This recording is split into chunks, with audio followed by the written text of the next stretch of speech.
요한일서입니다. 요한일서 5장 11절부터 13절까지 말씀입니다. 요한일서 5장 11절부터 세상님이 성의책 좀 자, 같이 읽겠습니다. 요한일서 5장 11절부터 13절입니다.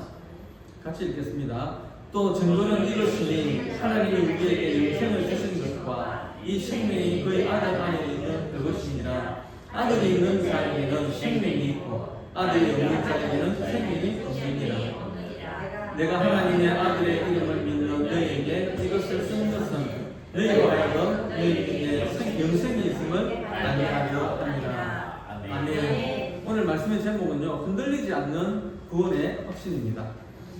지난주에 콜롬비아에서 큰 지진이 있었죠. 규모 7.4의 지진이 있었습니다. 그래서 많은 인명피해가 발생을 했습니다. 집도 무너지고 건물들이 많이 무너지고 많은 이재민이 발생을 했습니다. 특히 인명피해가 컸던 칼리라고 하는 그 도시는 관광지입니다. 관광지. 많은 사람들이 관광을 와가지고 즐거운 시간을 보내겠다고 그렇게 생각을 했는데 이렇게 끔찍한 일을 당할지는 아무도 생각을 못했을 것입니다. 그런데 세상은 우리가 생각지도 못한 이런 일들을 만나게 된다는 것이죠. 우리는 이런 사고들을 볼 때에 진정으로 우리에게 필요한 것이 무엇인지 생각하지 않을 수가 없습니다. 이 사고를 당한 사람들에게 빌딩이 있었는데 무슨 소용이 있겠습니까? 그죠? 큰 돈덩어리가 이 사람들에게 있었는데 다 죽어버렸는데 무슨 소용이 있겠습니까? 무엇을 가지고 있느냐 혹은 무엇을 많이 가지고 있느냐 이런 것은 그렇게 크게 중요한 것이 아닙니다. 이 마지막 때에 우리가 정말로 찾고 붙들어야 될 그 가치는 누가 나와 함께 하시느냐 하는 그 가치를 찾아야 한다는 것입니다. 오늘 본문 말씀은 하나님 우리에게 영생을 주셨고 그 생명이 하나님의 아들 예수 그리스도 안에 있다고 말씀을 하고 있습니다. 그래서 아들이 있는 사람은, 즉 하나님의 아들을 믿는 사람은 영생이 있음을 알게 하려는 구원의 확신을 주는 말씀입니다. 교회를 오래 다닌 사람, 그리고 이제 갓 나온 초신자들 가릴 것 없이 다 구원의 확신을 가지고 신앙생활을 하는 것은 참 중요한 문제입니다. 제가 문제를 하나 내겠습니다. 한번 맞춰보십시오. 좀 있으면 가을이 오죠. 가을에 어떤 성도가 주일날 교회를 안 가고 단풍 구경을 갔습니다. 단풍 구경을 가다가 교통사고가 나서 죽었습니다. 그럼 이 사람은 천국에 갈까요? 천국에 못 갈까요? 맞습니다. 천국에 갑니다. 그죠? 흔히 주의를 안 지켰기 때문에, 죄를 지었기 때문에 지옥 간다 이렇게 생각하는 사람들도 있을 것입니다. 그런데 이분은 천국에 갑니다. 우리 오늘 본 말씀 13절 말씀 같이 한번 볼까요? 13절입니다. 내가 하나님의 아들의 이름을 믿는 너희에게 이것을 쓰는 것은 너희로 하여금 너희에게 영생이 있음을 알게 하려 함이라. 앞서 절에 보니까요, 내가 하나님의 아들의 이름을 믿는 너희에게 라고 했는데요, 이 말씀은 하나님의 아들의 이름을 믿는 성도들에게 쓴 것임을 말해주고 있는 것입니다.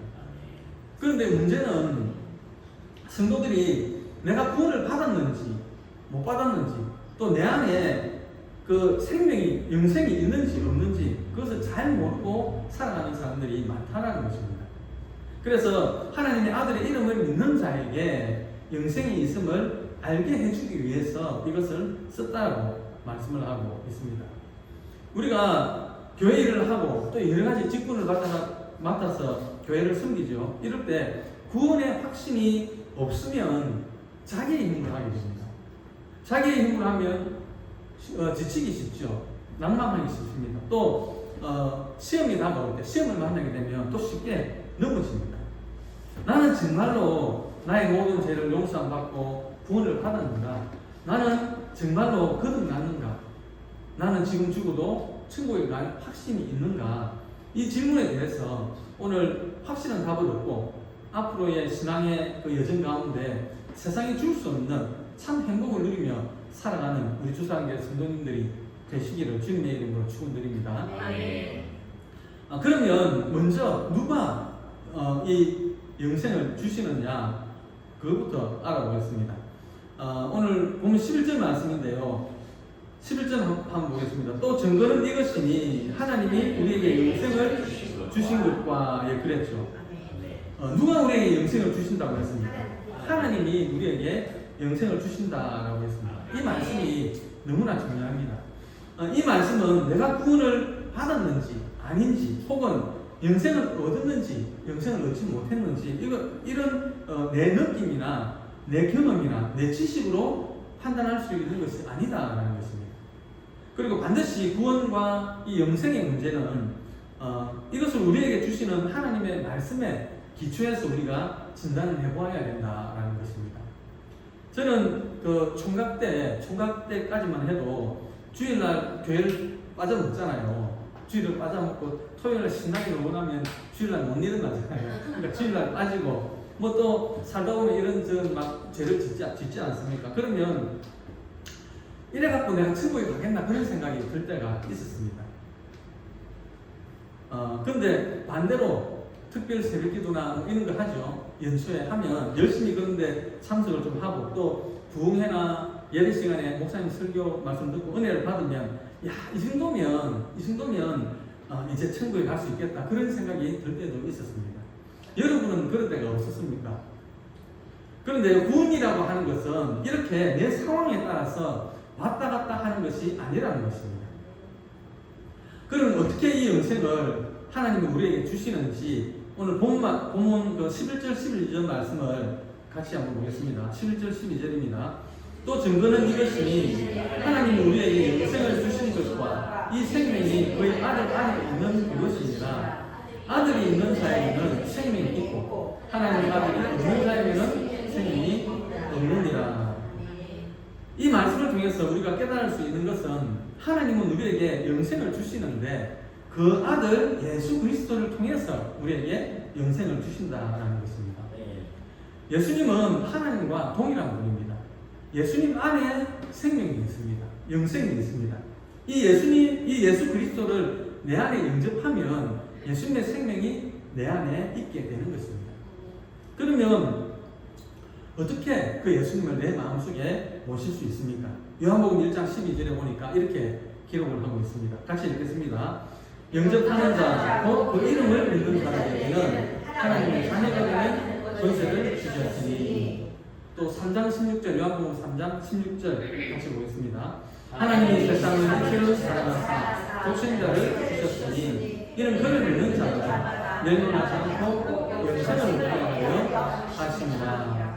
아멘. 요한복음 1장 12절에는 영접하는 자, 곧 그 이름을 믿는 자들에게 하나님의 자녀가 되는 권세를 주셨다라고 말씀을 하고 있고, 또 요한복음 3장 16절에서는 하나님이 세상을 이처럼 사랑하사 독생자를 주셨으니 이는 저를 믿는 자마다 멸망치 않고 영생을 얻게 하려고 했다라는 말씀입니다. 여러분, 믿음입니다. 믿음. 그러니까 믿는 것이 영접한다는 것이죠. 예수 그리스도를 믿는 믿음을 통해서 예수님은 우리 안에 오시고 그리고 우리에게 생명을 주신다라는 것입니다. 이렇게 영생을 얻는 자는 마치 자녀에게는 부모의 생명이 있는 것처럼 하나님의 생명이 영생을 얻은 하나님의 자녀가 되는 것입니다. 영생을 얻었느냐, 못 얻었느냐, 그리고 구원을 받았느냐, 못 받았느냐, 지금 당장 죽어도 천국에 갈 수 있느냐, 없느냐, 이것은 아들이 있느냐, 그 아들이 없느냐, 이것이 조건이 된다라는 것이죠. 예수 그리스도를 믿느냐, 예수 그리스도를 믿지 않느냐, 이것이 열쇠라는 것입니다. 요한계시록 3장 20절 말씀인데요. 같이 보겠습니다. 볼지어다 내가 문 밖에 서서 두드리노니 누구든지 내 음성을 듣고 문을 열면 내가 그에게로 들어가 그로 더불어 먹고 그는 나로 더불어 먹으리라. 아멘. 주님은 우리에게 영생을 주시려고 우리 마음속에 들어오시고자 합니다. 그래서 자꾸만 우리 마음을 두드린다는 것이죠. 그런데 그 문의 문고리를 누가 잡고 있느냐? 내가 잡고 있다는 것입니다. 내가 열어야 예수님께서 들어오실 수 있다는 것입니다. 내가 믿기만 하면, 마치 우리가 수도꼭지를 틀면 물이 쫙 하고 나오죠. 그런 것처럼 예수님은 내 마음속에 들어오셔서 영생을 주신다라는 것입니다. 그리고 나는 하나님의 자녀가 되는 특권을 누리게 되는 것입니다. 하나님의 자녀가 되었으니 아들이, 딸이 아버지의 집에 가는 것은 그거는 자연스러운 것이죠. 지금까지 했던 말씀을 정리를 해보겠습니다. 구원의 문제, 영생의 문제는 하나님께서 주시는 것입니다. 그 영생은 예수 안에 있습니다. 예수 안에 있는 영생이, 예수 안에 영생이 있기 때문에 그 영원한 생명을 가진 예수님을 내가 영접하면, 곧 내가 믿기만 하면 주님께서 내 안에 들어오시고 영원한 생명을 가지신 그 주님이 내 안에 계시기 때문에 나에게 생명이 있게 되는 것입니다. 아멘. 여러분들은 예수님을 믿으십니까? 아멘. 여러분들은 예수 그리스도를 마음속에 영접하셨습니까? 아멘. 그러면 여러분들에게는 생명이 있습니다. 아멘. 여러분들은 천국에서 영원히 살게 되실 것입니다. 아멘. 그런데 왜 성도들이 구원의 확신을 잘 가지지 못할까요? 어떨 때는 내가 구원을 받은 것 같고, 어떨 때는 구원을 받지 못한 것 같고, 여기에는 몇 가지 이유가 있습니다. 교회를 축소를 하지만 예수 그리스도를 아직 영접하지 않은 사람, 그런 사람은 구원의 확신이 없고 왔다 갔다 할 수가 있습니다. 또 하나는 우리가 구원 얻는 믿음, 그러니까 하나님의 은혜로 얻는 그 구원, 그것과 생활 속에 있는 생활의 믿음, 그러니까 실천하는 신앙, 이 두 가지를 조금만 혼돈하기 때문에 그런 일이 생기는 것입니다. 여러분, 구원 얻는 믿음, 즉 하나님의 은혜로 구원을 받는다는 것은 서두에서도 말씀을 드렸지만 아들이 있는 자, 예수 그리스도를 믿는 자, 그 믿는 자에게는 생명이 있고, 아들이 없는 자, 예수 그리스도를 믿지 않는 사람에게는 아들이 없다는 것입니다.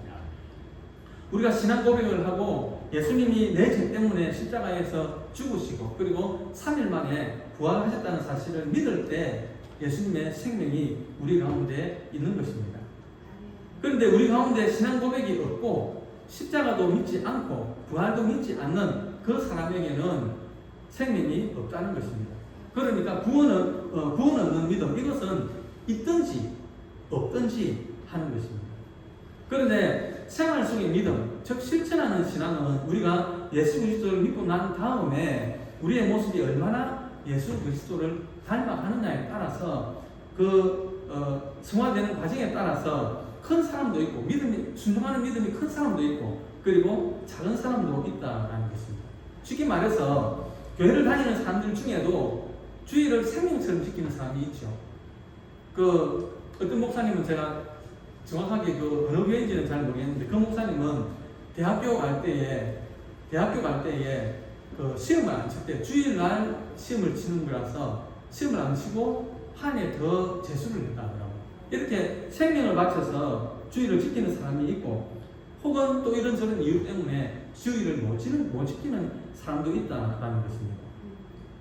그렇다고 해서 주의를 못 지킨다고 해서 하나님의 은혜의 구원이 취소되는 것이 아니라는 것입니다. 대신에 주의를 지키지 만약에 않는다면 또 여러 가지 죄들이 있겠죠. 그 죄를 짓는다면 그 죄에 대한 대가는 이 땅에 살아가면서 반드시 치르게 된다라는 것입니다.